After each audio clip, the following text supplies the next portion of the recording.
నిర్మల్ జిల్లాను భారీ వర్షాలు ముంచెత్తాయి. బర్రు మేపడానికి వెళ్లిన ముగ్గురు పశువుల కాపరులు వరద ప్రవాహంలో చిక్కుకున్నారు. లక్ష్మణ్ చందా మండలం మునివల్లికి చెందిన పశువుల కాపరులు లింగన్న, శ్రీనివాస్, బానవత్ శంకర్ నాయకులు వరదలో చిక్కుకున్నారు. శ్రీరామ్ సాగర్ ప్రాజెక్టు నుంచి 25 వరద గేట్లు ఎత్తడంతో ఈ ప్రమాదం జరిగింది. అయితే అదృష్టవశాత్తు లింగన్న, శ్రీనివాస్ ఈత కొట్టుకుంటూ ఒడ్డుకు రాగా మరో వ్యక్తి వరద నీటిలో చిక్కుకున్నారు.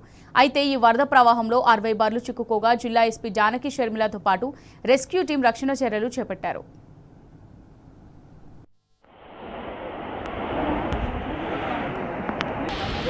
అటు వెళ్ళొచ్చు ఇదే తప్పుంటుంది వాళ్ళు ఇంకో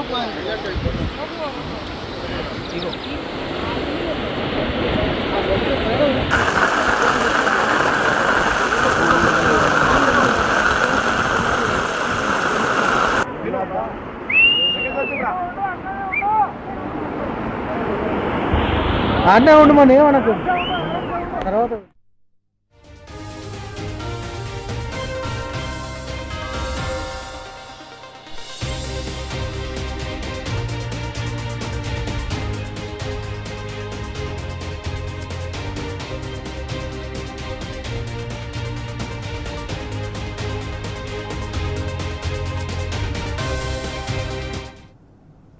నిర్మల్ జిల్లాను భారీ వర్షాలు ముంచెత్తాయి. బర్లు మేపడానికి వెళ్లిన ముగ్గురు పశువుల కాపర్లు వరద ప్రవాహంలో చిక్కుకున్నారు.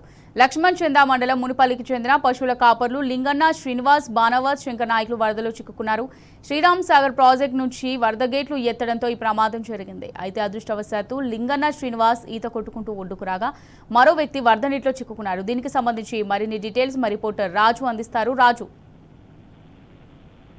అమూల్య, నిర్మల్ జిల్లాలోనూ ఈరోజు కుండపోత వర్షం కురవడం జరిగింది.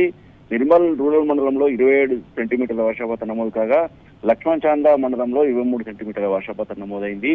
అయితే గోదావరి నదిలో వరద నీటి ప్రవాహం పెరగడంతో లక్ష్మణ్ చాందా మండలం మునిపల్లికి చెందిన లింగన్న, శ్రీనివాస్, శంకర్ నాయకులు గోదావరి నదిలో వరద నీటిలో చిక్కుకోవడం జరిగింది.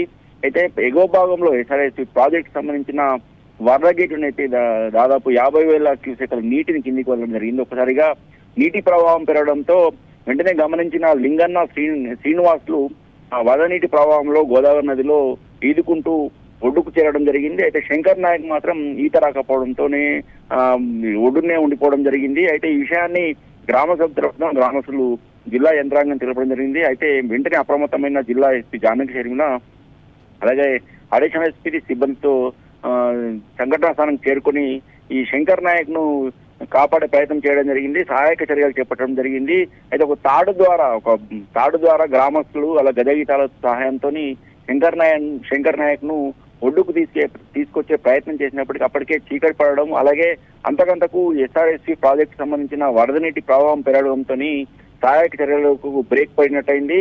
దాదాపు ప్రజెంట్ సంఘటన జరిగిన సమయంలో ఎస్ఆర్ఎస్సి సంబంధించిన 25 వరద గేట్లు తెరిచి 50,000 క్యూసెక్ల నీటి కిందికి వెళ్తుండగా ప్రస్తుతం 39 గేట్లు తెరిచి ఏకంగా 1,71,000 క్యూసెక్ల వరద నీటిని గోదావరిలోకి వదలడం జరుగుతుంది. అయితే ఈ అంతకంతకు గోదావరి నదిలో నీటి ప్రవాహం పెరుగుతున్నందున సహాయక చర్యలకు కాస్త బ్రేక్ పడడం జరిగింది. అయితే అధికారులు మాత్రము ఇప్పుడు రాత్రి సమయంలో శంకర్ నాయక్ ను కాపాడే పరిస్థితి లేనందున ఉదయం సమయంలో సహాయక చర్యలు చేపట్టామని చెప్పడం జరిగింది. అయితే స్పీడ్ బోట్లను హైదరాబాద్ నుంచి కానీ ఈ నాందేడ్ నుంచి కానీ స్పీడ్ బోట్లను తీసుకొచ్చేసి ఇక్కడ ఉదయం సమయంలో సహాయక చర్యలు చేపట్టి శంకర్ నాయక్ ను సురక్షితంగా ఒడ్డుకు చేరుస్తామని చెప్పడం జరిగింది. అయితే జిల్లా వ్యాప్తంగా కూడా కుండపోత వర్షం కుట్టడం కేవలం 4 గంటల సమయంలోనే ఇటు నిర్మల్ రూరల్ మండలంలో 27 సెంటీమీటర్లు, అలాగే ఇటు లక్ష్మణ్ చందా మండలంలో 23 సెంటీమీటర్లు కురవడం జరిగింది.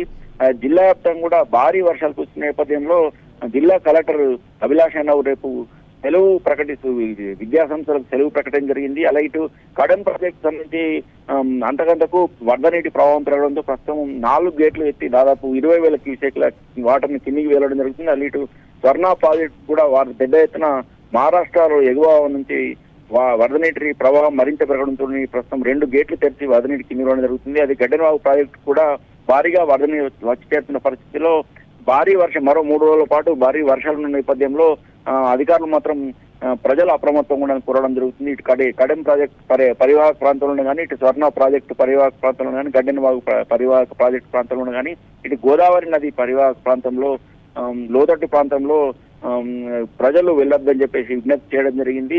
ఎలాంటి ఆపదలు కానీ ఎలాంటి ప్రమాదం ఉన్న వెంటనే జిల్లా యంత్రాంగానికి సమాచారం అందించాలని జిల్లా యంత్రాంగం అప్రమత్తంగా ఉందని చెప్పి జిల్లా కలెక్టర్ గారు వివరించడం జరిగింది. Right, thanks for the updates Raju.